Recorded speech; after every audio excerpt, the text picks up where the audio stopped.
So आपण याचे काही एक्झाम्पल्स जे आहेत हे लास्ट एक लेक्चरला बघितले. Advertising in and public relation. So the basic purpose of this part is advertising plays an important role in public relation, creating public relation, because with the purpose of public relation is to create the positive image of the company.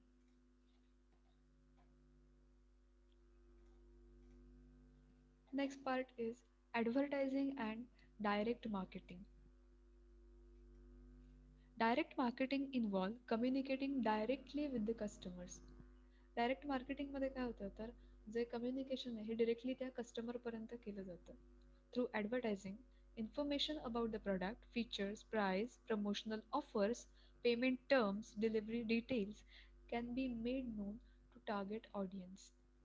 So इथे direct मार्केटिंगमध्ये त्या directly त्या कस्टमरकडे communicate केलं जातं आणि त्या कस्टमरला त्या प्रोडक्टची जी ॲडव्हर्टायझिंग आहे, information about that product, then the features of that product, then price, then promotional offers. Means promotional offers means any incentives or any offers like discount or free coupon or anything. Then payment terms, then delivery details, ते product कधी delivered होईल, त्याचं payment तुम्ही कसं करू शकता, means with the help of card और cash on delivery. So payment details, then delivery details can be made known to the to the target audience. So ॲडव्हर्टायझिंगमुळे काय होतं तर डायरेक्ट मार्केटिंगसाठी खूप हेल्प होते. बिकॉज ॲडव्हर्टायझिंगमध्ये त्या प्रोडक्टची सगळी इन्फॉर्मेशन सांगितली जाते. मग त्या प्रोडक्टचे फीचर्स असतील, ते प्रोडक्ट कोणत्या प्राईसला मिळेल किंवा त्याच्यावर कोणत्या ऑफर्स आहेत, काही डिस्काउंट आहेत का.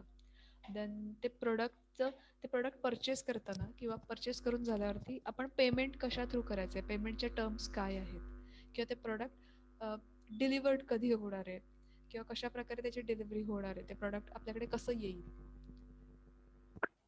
So all this information is given with the help of advertising. So this is the role of advertising in direct marketing.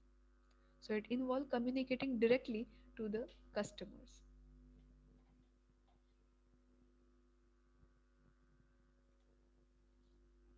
Next point is advertising and personal selling.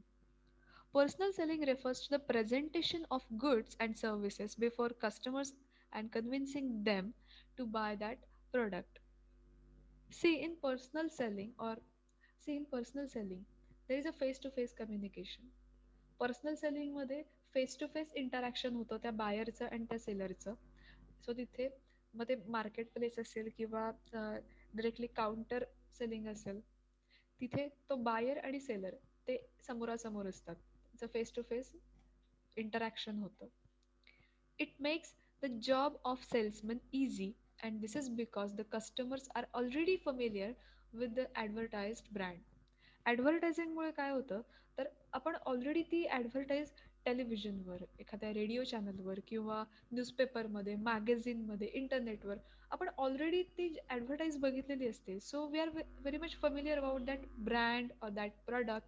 आपल्याला ते प्रॉडक्ट माहिती असतं. So it makes the job of salesman easy.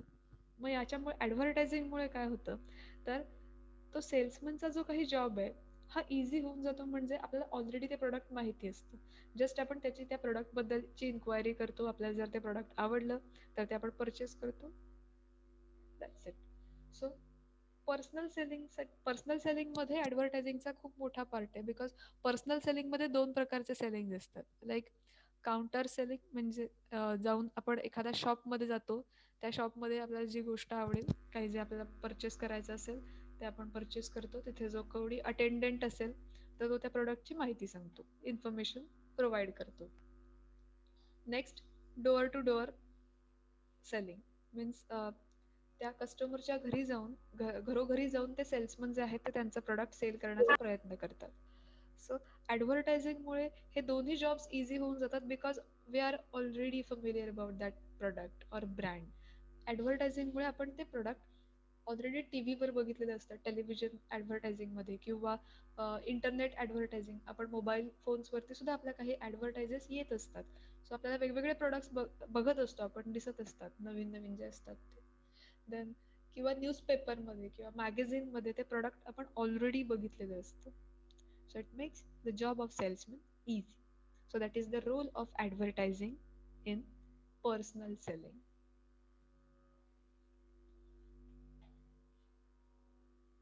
आता याचं जर एक example सांगायचं झालं तर मोस्टली जे मार्केटमध्ये प्रोडक्ट न्यूली लॉन्च होत आहे त्याची ॲडव्हर्टाइजमेंट केली जाते. फर्स्ट त्याची ॲडव्हर्टाइजमेंट केल्याशिवाय लोकांपर्यंत ते पोहोचणार नाही. So most of the time टेलिव्हिजनवरती ॲडव्हर्टायजेस केल्या जातात. मग एखादा नवीन ब्रँड असेल, एखादं नवीन प्रॉडक्ट असेल, काही इनोव्हेशन असेल मार्केटमध्ये जे लॉन्च होतं आहे, सो टेलिव्हिजनवरती हे ॲडव्हर्टायजेस दाखवतात. ती जर ॲडव्हर्टाईज आपल्याला जर कन्व्हिन्सिंग वाटली, आपल्याला जर ते प्रॉडक्ट आवडलं, तर आपण ते प्रॉडक्ट जे आहे हे लोकल मार्केटमध्ये किंवा आपण ऑनलाईन शॉपिंगमध्ये सुद्धा आपण ते प्रॉडक्ट सर्च करून बघतो. सो ॲडव्हर्टायझिंगचा हा एक बेनिफिट आहे की आपण लोकल मार्केटमध्ये जरी गेलो तरी ते प्रॉडक्ट आपण इझिली फाइंड आउट करू शकतो because we are already familiar about that product. आपण ते ॲडव्हर्टायझिंगमध्ये बघितलेलं आहे. Are you getting this point?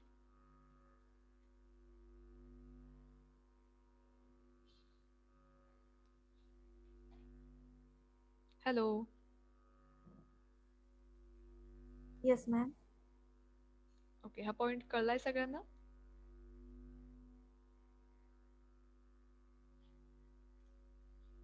Okay. Yes, ma'am. Okay. So moving on to the next point, advertising and sponsorship.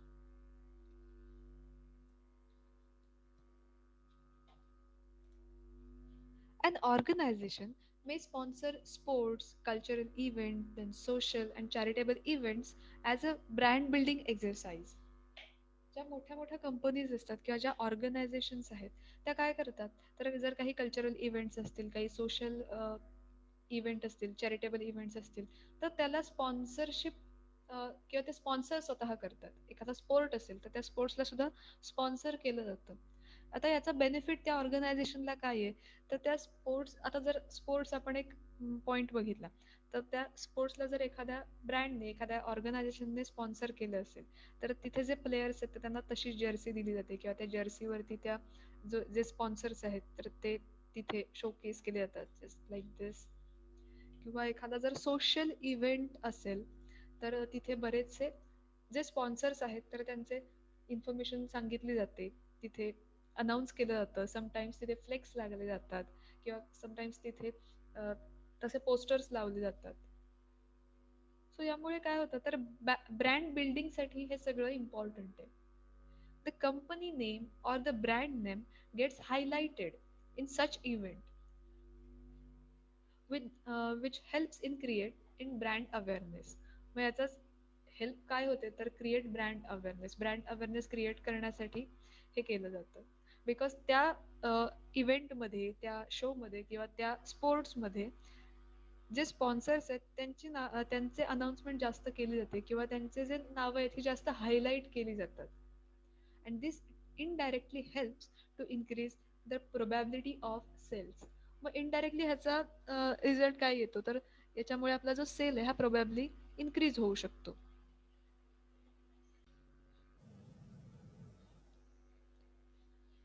Next point is advertising and trade fairs. जसं आपण आधीच्या क्वेश्चनमध्ये बघितलं, trade fairs it is like an exhibition. Exhibition की जिथे कंपनीचे newly launch products आहेत हे शोकेस केले जातात. Let's see. Trade fairs and exhibitions provide opportunity to companies to demonstrate their products and to interact with the customers. So trade फेअर्समध्ये mostly काय होतं, तर सगळ्या ज्या कंपनीज आहेत तर त्यांचे लेटेस्ट प्रोडक्ट तिथे एक्झिबिशनसाठी आणले जातात, तिथे शोकेस केले जातात आणि तिथे त्या कंपनीज त्यांच्या प्रोडक्टचं डेमॉन्स्ट्रेशन, त्याचे फीचर्स हे तिथे इन्फॉर्मेशन ही प्रोव्हाइड केली जाते. तिथे त्या कस्टमर्समध्ये आणि त्या जे अटेंडंट आहेत तर त्यांच्यामध्ये इंटरॅक्शन होतं, त्या प्रॉडक्टबद्दल जास्तीत जास्त इन्फॉर्मेशन कंपनीकडून प्रोव्हाइड केली जाते. Advertising provides the information about the date, venue, timing etcetera of the trade fairs and exhibitions. मग आता या ट्रेड फेअर्स किंवा एक्झिबिशन्समध्ये ॲडव्हर्टायझिंगचा रोल काय आहे, तर ॲडव्हर्टायझिंगमध्ये काय केलं जातं, तर हे जे ट्रेड फेअर आहे किंवा हे जे एक्झिबिशन आहे हे कुठे असणार आहे, कधी असणार आहे, मीन्स त्याची डेट काय आहे, व्हेन्यू काय आहे, कोणत्या ठिकाणी आहे, त्याचं टायमिंग काय आहे. त्याचं टायमिंग मीन्स किती ते किती ते प्रोग्राम तिथे असणार आहे किंवा किती ते किती ते एक्झिबिशन तिथे चालू असणार आहे. सो ही सगळी जी इन्फॉर्मेशन आहे, it will be provided with the help of advertising. So advertising provides information about the date, venue, timing, etc. of the trade fair and exhibitions. मग असे जे ट्रेड फेअर्स असतात, एक्झिबिशन्स असतात, तर त्यांचं टायमिंग, डेट, त्यांचा जो काही व्हेन्यू आहे, हे इन्फॉर्मेशन पास ऑन करण्याचं काम हे ॲडव्हर्टायझिंगचं असतं. सो हा ॲडव्हर्टायझिंगचा रोल आहे इथे. सो इथे आपला रोल ऑफ ॲडव्हर्टायझिंग हा पॉईंट जो आहे हा इथे कंप्लीट झालाय. पॉइंट्स लक्षात आलेत सगळ्यांच्या? Yes, ma'am.